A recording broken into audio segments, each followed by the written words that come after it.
Assalamualaikum warahmatullahi wabarakatuh. Kami dari kelompok 2 yang beranggotakan saya, Ramadhani Indra Puspitasari sebagai moderator dan teman saya.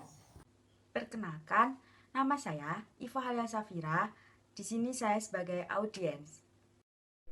Perkenalkan, nama saya Bayu Haji Saputra. Saya sebagai audien. Nama saya Devi Triana Sofiani, di sini sebagai pemateri kedua. Saya Anisatu Suciana sebagai pemateri.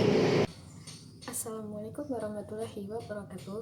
Yang terhormat Ibu Solihatul Makfiroh selaku dosen pembimbing mata kuliah Keperawatan Medika Bedah 2 dan teman sekelas saya yang berbahagia.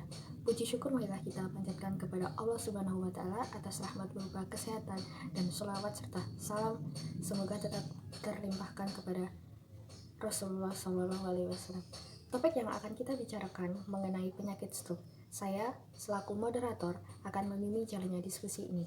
Sebelumnya, saya akan memperkenalkan anggota kelompok saya. Saya Anisatu Suciana sebagai pemateri. Nama saya Devi Triana Sofiani, di sini sebagai pemateri kedua. Rangkaian acara yang kita lewati diantaranya yang pertama pembukaan, yang kedua penyajian materi, yang ketiga sesi tanya jawab, yang keempat penutup. Acara yang pertama adalah pembukaan. Marilah kita buka dengan bacaan basmalah. Bismillahirrahmanirrahim. Selanjutnya adalah penyajian materi. Saya memberikan kesempatan kepada penyaji untuk membacakan hasil diskusi selama 15 menit. Bismillahirrahmanirrahim. Assalamualaikum warahmatullahi wabarakatuh. Di sini saya Anisatu Suciana sebagai pemateri dalam penyampaian materi stroke. Stroke adalah suatu penyakit yang terjadi karena pasokan dalam darah yang terganggu atau terhenti sehingga otak mengalami kekurangan suplai oksigen maupun nutrisi yang terjadi beberapa selang menit akibatnya sel-sel mati pada otak dan terjadi secara tiba-tiba, di mana gambaran stroke ini terjadi atau tergambar yaitu stroke tersebut tidak dapat mengendalikan pada otak sehingga otak tidak dapat bekerja dengan baik dan otak mengalami kerusakan.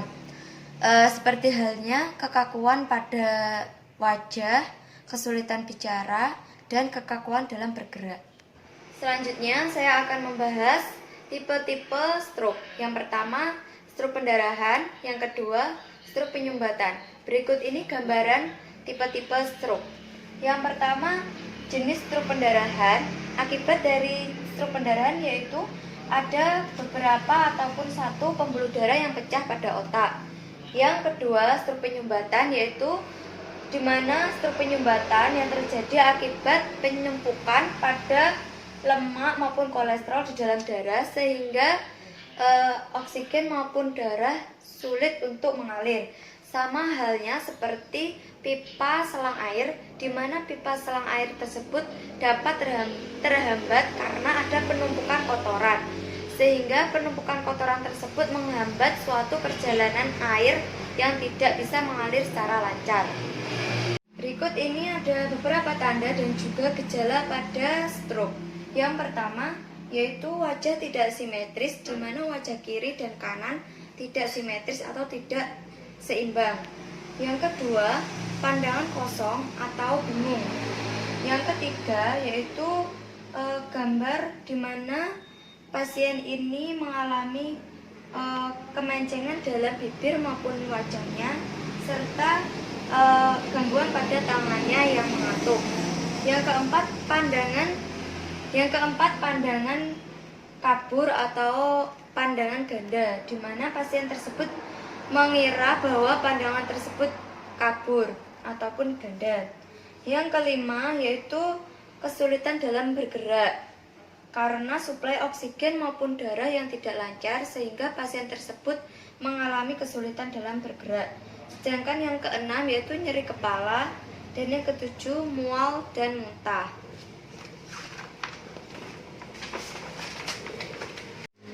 Berikut ini makanan diet untuk pasien stroke yang dianjurkan. Yang pertama yaitu makanan dari karbohidrat yang meliputi beras, umbi, kentang, dan juga mihun maupun biskuit ataupun tapioka. Sedangkan yang kedua dari nabati, yaitu di mana semua kacang-kacangan yang boleh dikonsumsi dan lebih baik berupa tempe maupun tahu. Dan yang ketiga yaitu sayur maupun buah-buahan yang segar. Yang keempat yaitu ada buah maupun jus-jus segar. Di antaranya seperti semangka, pepaya, timun, bengkuang ataupun belimbing dan juga tomat. Berikut ini makanan apa saja yang dilarang untuk pasien stroke. Yang pertama, makanan dari sumber karbohidrat. Bisa dilihat dari gambar, di mana makanan yang dari bahan pengawet seperti mie instan dan juga makanan atau minuman serba manis dan juga makanan yang mengandung soda maupun alkohol. Terus yang kedua, makanan dari sumber protein hewani. Yang pertama yaitu ada daging ayam, daging sapi, daging kambing, dan juga ada keju ataupun jeroan, dan juga ada telur. Yang ketiga yaitu ada beberapa sayuran yang dilarang untuk pasien stroke. Di antaranya yaitu kembang kol, kembang gubis, sawi, dan juga kol maupun lobak. Selanjutnya ada beberapa makanan yang mengandung gas yang dilarang untuk pasien stroke. Di antaranya bisa dilihat dari gambar tersebut. Yang pertama durian, nangka, tape, sate, dan juga cempedak. Selanjutnya ada makanan gorengan yang dilarang. Kenapa makanan gorengan dilarang? Yaitu kemungkinan gorengan tersebut menggunakan minyak bekas yang sering digunakan atau minyak seperti minyak jerantah. Yang keenam yaitu makanan atau sup yang mengandung banyak santan kental. Kenapa santan kental itu dilarang? Bukan dilarang, tetapi alangkah baiknya kita tidak mengkonsumsi makanan yang mengandung banyak santan kentalnya, karena di mana santan kental tersebut mengandung kolesterol atau lemak yang sangat tinggi yang dapat mempengaruhi atau menghambat jalannya suatu oksigen maupun darah yang mengalir pada tubuh, sehingga bisa dikategorikan bahwa santan ini bisa masuk ke dalam penyebab stroke penyumbatan, yaitu atau stroke iskemik. Baik Bapak maupun Ibu, di sini saya akan memberikan teknik ataupun cara untuk mendeteksi stroke sejak dini. Yang pertama menggunakan metode FAST. Metode FAST di sini artinya FAST sendiri artinya wajah, arm lengan, speech berbicara, time waktu. FAST yaitu wajah, di mana kita suruh pasien untuk berbicara maupun tersenyum. Hal tersebut bisa kita simpulkan atau bisa kita ambil hasilnya apakah pasien tersebut terdapat kesimetrisan dalam berbicara maupun tersenyum. Yang kedua, metode ARMS. Metode ARMS yaitu lengan.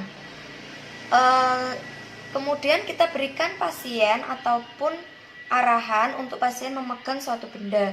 Apakah pasien tersebut mengalami mati rasa atau kuat untuk memegang suatu benda tersebut. Yang ketiga yaitu dengan speech atau berbicara.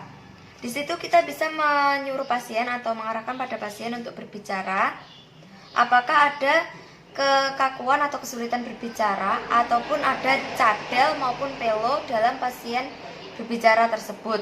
Yang terakhir yaitu time ataupun waktu, di mana kita bisa melihat dari ketiga tersebut apakah ada kelainan. Apabila ada kelainan dari ketiga tersebut, kita bisa melaporkan ataupun bisa memeriksakan kepada klinik maupun pada dokter. Selanjutnya saya akan menjelaskan tentang bagaimana cara kita membantu pergerakan pada pasien stroke. Di sini ada dua cara, yaitu ROM pasif dan ROM aktif. ROM aktif adalah ketika kita memberikan contoh untuk pasien dan pasien tersebut mengikuti gerakan kita. Sedangkan rom pasif, pasien tidak bisa menggerakkan anggota tubuhnya sendiri dan masih membutuhkan bantuan dari kita. Saya akan memberikan contoh gerakan rom pada pasien stroke. Yang pertama, fleksi ekstensi pergelangan tangan. Yang kedua, fleksi ekstensi siku. Yang ketiga, pronasi dan supinasi lengan bawah. Yang keempat, pronasi dan fleksi bahu. Yang kelima, abduksi dan aduksi bahu. Yang keenam, rotasi bahu.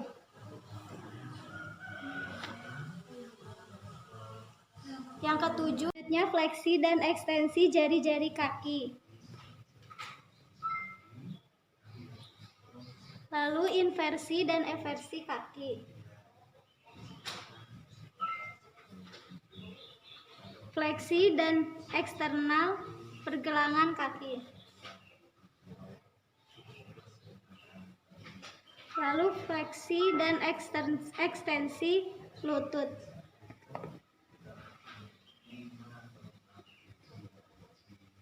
Lalu rotasi pangkal paha. Terima kasih kepada penyaji yang sudah menyampaikan materi. Selanjutnya kita berada di sesi tanya jawab. Silahkan yang mau bertanya, kita batasi sebanyak 3 pertanyaan ya. Saya mau bertanya, kenapa makan sayur hijau tidak diperbolehkan seperti lobak, kol, dan sawi? Baik, kelompok akan memberikan jawaban untuk pertanyaan tersebut. Saya akan menjawab pertanyaan dari Bapak Bayu. Kenapa orang stroke dilarang mengkonsumsi sayuran hijau seperti bunga kol, brokoli, lobak, sawi, dan lain sebagainya? Di mana sayuran tersebut banyak sekali mengandung gas, Bapak. Maksudnya di sini gas tersebut dapat merusak peredaran darah dan juga hati, sehingga peredaran aliran darah tersebut dapat menyumbat pada otak, sehingga meningkatkan resiko terjadinya stroke. Terima kasih. Selanjutnya, apakah ada pertanyaan lagi? Silahkan. Saya mau bertanya, keluarga saya ada yang mengalami stroke.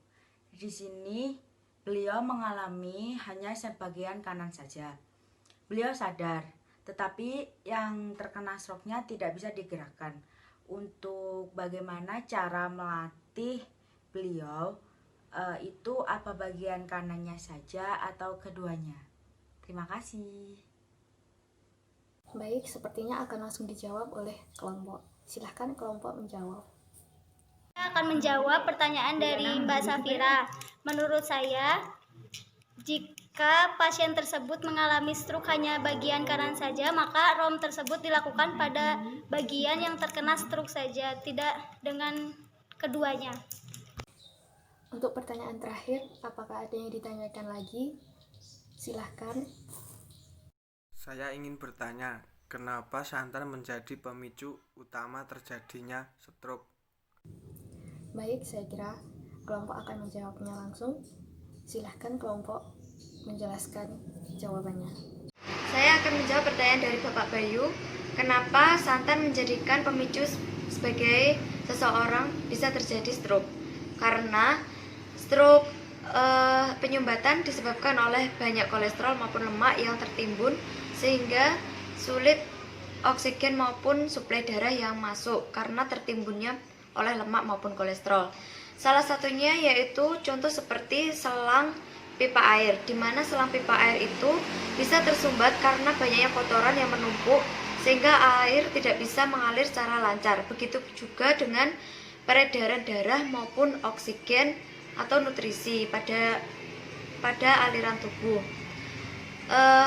Kemudian kolesterol sendiri sama lemak yaitu banyak sekali mengandung zat-zat yang sangat sukar, menjadikan santan tersebut susah larut, yaitu contohnya seperti santan yang banyak mengandung minyaknya, sehingga hal tersebut dapat menumpuk terus menerus dan darah maupun nutrisi sangat susah untuk lancar ke peredaran tubuh. Sekilas penjelasan dari saya, bisa dipahami Bapak Bayu? Terima kasih. Baiklah, sudah ada 2 penanya dan 3 pertanyaan. Kalau begitu saya akan bertanya kepada Bapak Ibu semuanya. Baik, saya akan bertanya. Pertanyaan yang pertama adalah, jelaskan apa pengertian stroke. Silahkan yang mau menjawab. Stroke itu adalah kurangnya oksigen yang masuk di dalam otak yang menyebabkan sel-sel otak mati sehingga bisa menyebabkan adanya gangguan pada wajah, adanya kekakuan di wajah, sulit berbicara, dan kekakuan dalam bergerak. Baik, jawabannya sudah benar. Pertanyaan yang kedua, bagaimana tanda dan gejala pada penyakit stroke? Silahkan yang mau menjawab. Tanda gejala pada stroke itu yang pertama ada wajah yang tidak simetris, yang kedua bibir menceng, ada sulit bergerak, mata kabur, dan mual muntah. Baik, jawabannya sudah tepat sekali. Saya kira Bapak Ibu semua sudah mengetahui tanda dan gejala penyakit stroke. Selanjutnya, makanan apa yang dianjurkan untuk penyakit stroke dan makanan apa yang tidak dianjurkan untuk penyakit stroke? Silahkan yang mau menjawab Bapak Ibu. Makanan yang diperbolehkan untuk pasien stroke atau orang-orang yang menderita stroke itu diantaranya ada nasi, kentang, buah-buahan, dan tempe tahu. Sedangkan makanan yang tidak diperbolehkan untuk pasien stroke itu ada makanan yang bergas seperti durian, ada daging kambing, jeroan, makanan yang manis, dan bersantan. Baik, sudah tepat sekali. Lalu saya akan bertanya, bagaimana cara mendeteksi dini gejala penyakit stroke? Silahkan yang mau menjawab. Mendeteksi stroke sejak dini, waspadai jika terjadi gejala secara tiba-tiba seperti gerak separuh anggota tubuh, melemah secara tiba-tiba, senyum di wajah tidak simetris, bicara pilu, dan sulit menelan air putih secara mendadak. Baik, sudah tepat sekali. Selanjutnya saya akan bertanya pertanyaan paling mudah. Sebutkan dan jelaskan 2 tipe penyakit stroke. Silahkan yang mau menjawab. Tipe stroke ada 2, yaitu iskemik dan pendarahan atau hemoragik. Baiklah, terima kasih atas jawabannya. Kita sudah berada di penghujung acara. Marilah kita tutup acara penyuluhan hari ini dengan bacaan Alhamdulillahirabbil alamin. Saya selaku moderator dan teman-teman saya mohon maaf apabila ada salah kata. Wabillahi taufiq wal hidayah. Wassalamualaikum warahmatullahi wabarakatuh.